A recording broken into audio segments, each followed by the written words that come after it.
మీరు చూస్తున్న ఈ యువకుడు ప్రియురాల్ని హత్య చేసి ఆమె మృతదేహాన్ని దుప్పటితో చుట్టి 2 రోజుల పాటు అలానే పక్కన పెట్టుకొని పడుకున్నాడు. వినడానికి మరో మీరట్ కేసును గుర్తు చేస్తున్న ఈ స్టోరీ మధ్యప్రదేశ్లోని భోపాల్లో వెలుగు చూసింది. దేశంలో ఇటీవల కాలంలో రిలేషన్షిప్ హత్యలను నిత్యం చూస్తూనే ఉన్నాం.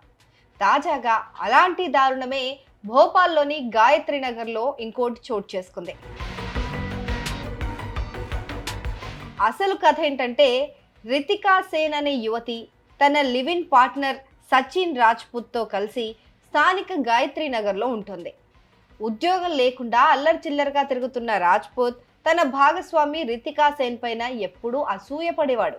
పైగా ఆమె పనిచేస్తున్న ప్రైవేట్ కంపెనీ యజమానితో ఆమెకు సంబంధం ఉందని అనుమానించేవాడు. ఈ నేపథ్యంలోనే జూన్ 27న రాత్రి వారిద్దరి మధ్య తీవ్ర వాగ్వాదం జరిగింది.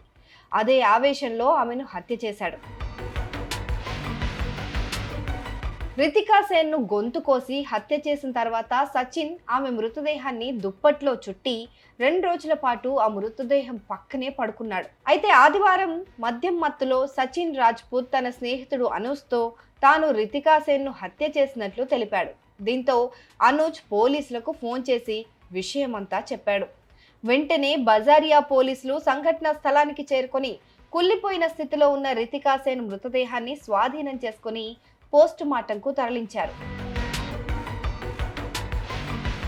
అయితే రితికా సేన్ తన ప్రియుడు సచిన్ రాజ్పుత్తో 2.5 ఏళ్లుగా సహజీవనం చేస్తుందని పోలీసుల విచారణలో తేలింది.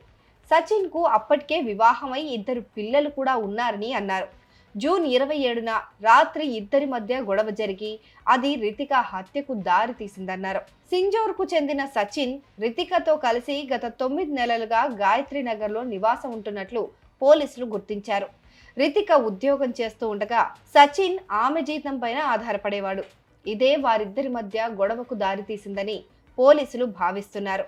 అలాగే ఆమెపై పెంచుకున్న అనుమానం కూడా రితిక హత్యకు కారణమై ఉండొచ్చని అంటున్నారు. ప్రస్తుతం నిందితుడు సచిన్ ను అదుపులోకి తీసుకున్న పోలీసులు అతనిపై కేసు నమోదు చేసి దర్యాప్తు చేస్తున్నారు.